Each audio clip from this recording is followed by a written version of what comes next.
Hello, what I'm going to look at today is 5.1b. But before you do that, you must have fully understood what a closed system is. Because if we're to understand the relative importance and size of the water stores in the global hydrological cycle, you've also got to understand what a closed system is. Because a closed system would mean that any change to one store in the global system has got to have an impact on the others. And you also must understand that these changes are driven by the fluxes. So when we go to section B, this is relative importance, relative meaning how important each one is compared with the others. If you're going to look at the importance of these things, you've got to realize that they're all linked. So when you change one, so the stores themselves, the changes are brought about by the fluxes, the movement from one store to another. But if you're going to shrink the size of the ocean store, another store has got to increase, and that will be driven by the fluxes. But what we've got to do with that is use that idea to explore the importance, but the relative importance, that word's important, the relative importance to each other, and the size of the different water stores, and they're listed there, and the annual fluxes. So just going through these stores, you know what an ocean is, you know what the atmosphere is. The biosphere is anything which is living, particularly all the plants which store a lot of water. The cryosphere you should know from your glaciation topic, but that's the frozen world and all the ice on the planet. Groundwater is the water stored underground, and the surface water is water stored on the surface, and that will be things like lakes, natural lakes, even puddles and reservoirs and so on.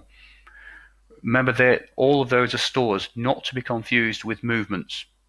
For example, infiltration is a flux which is moving water from the surface water storage to groundwater. Now, some of the fluxes go at different speeds over different time frames. Some are very slow, some are very fast. And obviously some of the stores are absolutely massive and others are small and fleeting. Okay, the type of questions you might face are given here.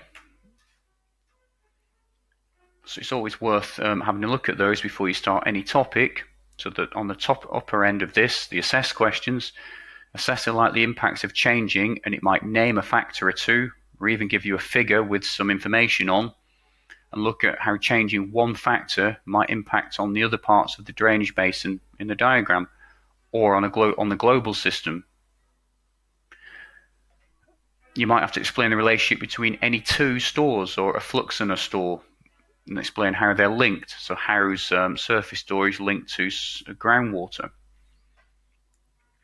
Or just generally assess the importance of any particular part of the hydrological system, for example, the ocean store.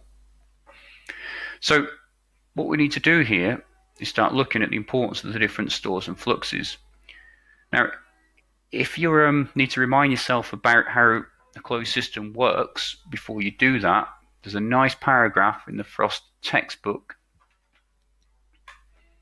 on page 25, just here where you've got a definition of a closed system and an open system, and then there's a little paragraph there explaining how it works. Then underneath it you have a table looking at the size of the stores, and clearly if we're looking at the relative importance and size which is in the spec, that table is going to be pretty useful when you're writing this up. So going back to this, the importance of the stores and fluxes. So first of all, for all of them, they're all part of a system whereby the stores are linked by the fluxes. So the fluxes are important because they will ultimately determine how much water is going in to each store and leaving each store. So the size of each store is largely controlled by the fluxes going in and going out. If you imagine I don't know, it could be a container, you're pouring water in, but it's also got a hole in it. The faster the water leaves compared with how much water is going in will determine how much water is actually in the container. So if they're balanced, the store will stay the same. So if you're getting 10 units of water in, 10 units of water out, nothing changes in the store. Whatever size it is, it stays that way. If you increase the flux the input slightly, over time, that store will get bigger and bigger. So clearly the fluxes matter, but the size of the stores also matter because they will also help drive the fluxes. For example, if we have more ice on the planet and more precipitation is falling as snow, there'll be less water available for the surface runoff because it'll be stored up in the ice. So they all link together. So you need to make a case for how each one fits and is important. So going to the HPL idea, the high performance learning stuff you've been doing, metacognition, getting you to think essentially, you could play games with these little academic, it's called academic playfulness. So for example, if surface flow stopped and the others all the other flows remain the same, what would happen over time? So you might just want to think about that and think about what would happen to any particular area or the globe if all surface flow stopped. What would happen to that water? What would happen to the ocean? What would happen to the atmosphere?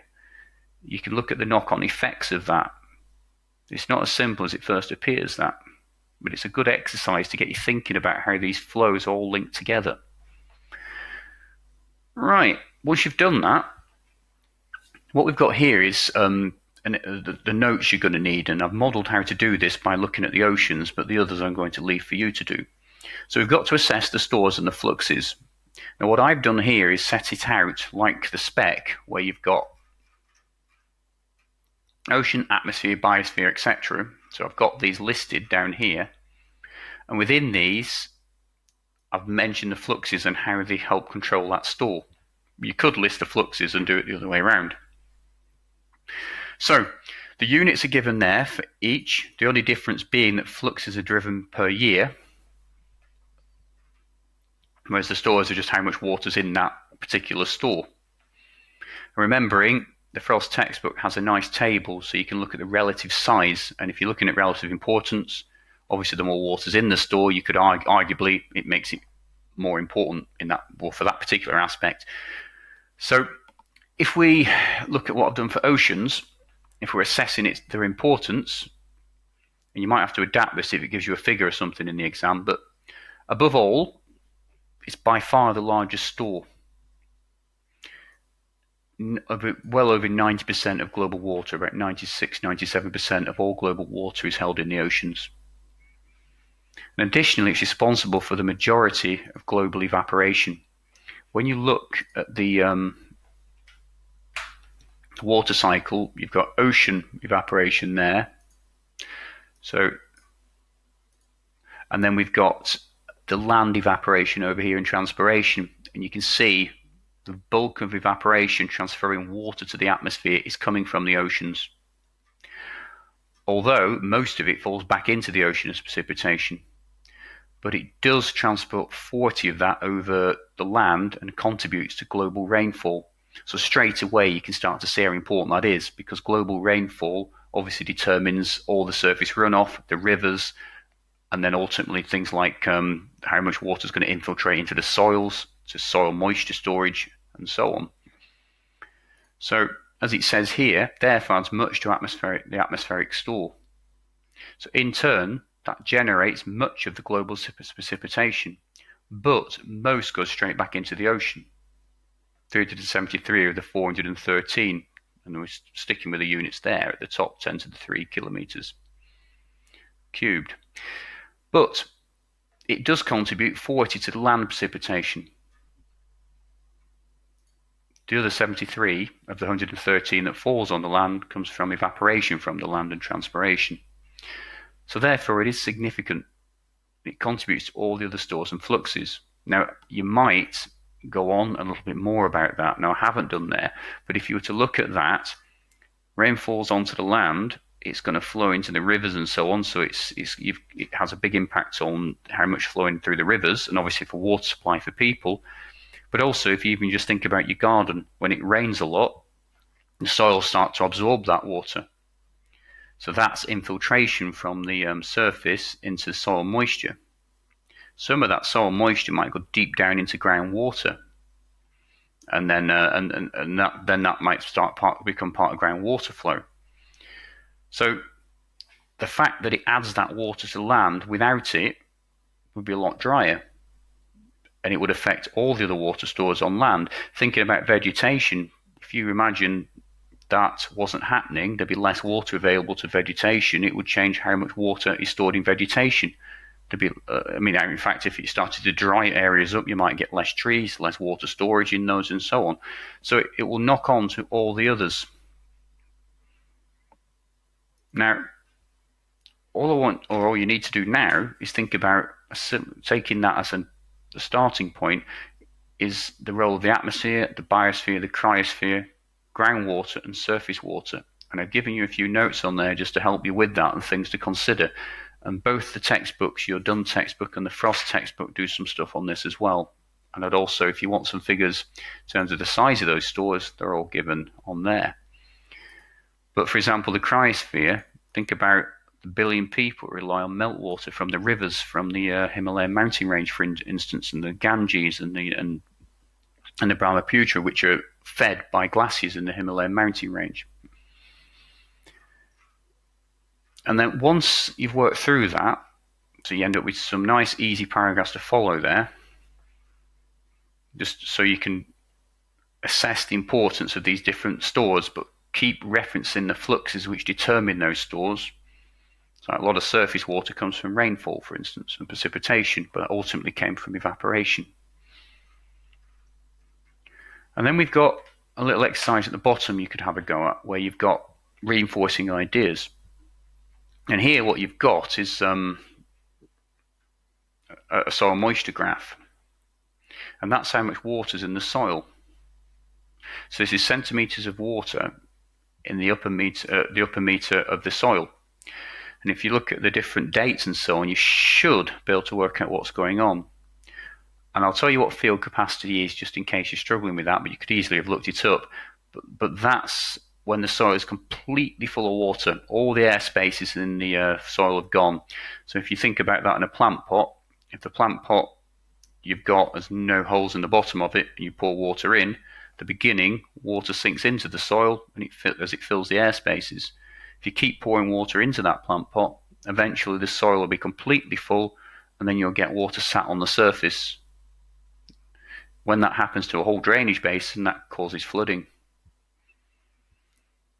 But this will just give you an idea of the links between temperature, evaporation, and soil moisture, or soil moisture storage, and it just gives you a little bit of an insight into how some of these things are linked, which is the purpose of this. And you can see how, well, I'll not give you any more, but you can look at the different months, the different times of year, and think about why that soil moisture is changing as it is. Okay, I'll leave it there.